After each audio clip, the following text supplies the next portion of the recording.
आपण पाहत आहात आपल्या हक्काचे प्रतिध्वनी न्यूज। अब्दुल लाटेतील चैतन्य पब्लिक स्कूलची इमारत थकीत कर्ज प्रकरणी सीलबंद। अंदाजे 8 कोटी रुपयांच्या थकीत वसुलीसाठी ॲक्सिलो फिनसर्व्हिसची कारवाई। शिक्षण क्षेत्रात खळबळ। जयसिंगपूर प्रतिनिधी हुसेन शेख। शिरोळ तालुक्यातील अब्दुल लाट येथील चैतन्य पब्लिक स्कूल व ज्युनियर कॉलेजच्या सैनिकी पॅटर्न शाळेची इमारत अंदाजे 8 कोटी रुपयांच्या थकीत कर्ज वसुलीपोटी ॲक्सिलो फिनसर्व्हर प्रायव्हेट लिमिटेड या वित्तीय संस्थेने शुक्रवारी पोलीस बंदोबस्तात ताब्यात घेत सीलबंद केली।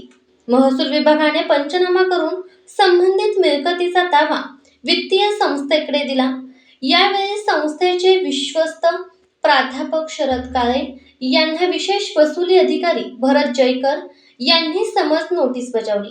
दरम्यान संबंधित ठिकाणी 2 श्वानांसह 15 सुरक्षा रक्षक व 2 पोलीस कर्मचारी तैनात करण्यात आले आहेत। या कारवाईमुळे शिरोळ तालुक्यातील शिक्षण क्षेत्रात मोठी खळबळ उडाली आहे। चैतन्य पब्लिक स्कूल संस्थाने 2019 साली शैक्षणिक भौतिक सुविधा उभारण्यासाठी ॲक्सिलो फिनसर्व्हर प्रायव्हेट लिमिटेड या वित्तीय संस्थेकडून 3 कोटी 88 लाख रुपये व 17 लाख रुपयांची अशी 2 कर्जे घेतली होती। सुरुवातीला काही काळ नियमितपणे हप्ते भरण्यात आले, मात्र कालांतराने हप्ते थकत गेल्याने कर्जाची रक्कम वाढत गेली।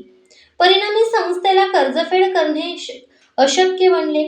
या प्रकरणी वित्तीय संस्थेने वसुलीसाठी कायदेशीर मार्गाचा अवलंब करून संस्थेच्या मिळकतीचा ताबा घेण्याची प्रक्रिया सुरू केली होती। दरम्यान संस्थेचे विश्वस्त दशरथ काळे यांनी सर्वोच्च न्यायालयात कर्जाची परतफेड केल्याचा दावा करत प्रतिज्ञापत्र व UPI पेमेंटचे मेसेज सादर केले होते। मात्र वित्तीय संस्थेने त्यावर आक्षेप घेत संबंधित कर्जाची फेड झालेली नसल्याने तसेच सदर केलेली कागदपत्रे चुकीची असल्याचे न्यायालयाच्या निदर्शनास आणून दिले। त्यानंतर न्यायालयाने या प्रकरणाची चौकशी करून गुन्हा दाखल करण्याचे आदेश दिले होते। तसेच प्रशालेतील विद्यार्थ्यांच्या नवीन शैक्षणिक वर्षाच्या प्रवेशासाठी अन्य संस्थांमध्ये प्रवेश घेण्याबाबतही निर्देश देण्यात आले होते।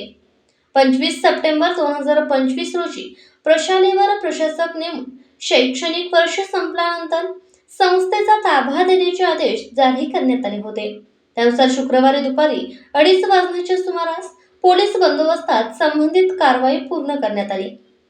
या कारवाईवेळी संस्थेचे कायदेशीर सल्लागार ॲडव्होकेट संदीप उपाध्याय, महसूल विभागाचे मंडळ अधिकारी मच्छिंद्र कुंभार, तलाठी आरती चौगले, अविनाश तांबवेकर, पोलीस निरीक्षक संतोष माने तसेच वित्तीय संस्थेचे प्रतिनिधी पुष्पेंद्र सिंग आदी उपस्थित होते।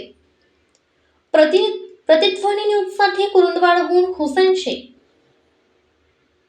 आपण पाहत आहात प्रतिध्वनी चॅनल। अशाच बातम्या पाहण्यासाठी आमच्या चॅनलला सबस्क्राइब करा आणि बेल आयकॉनवर क्लिक करा।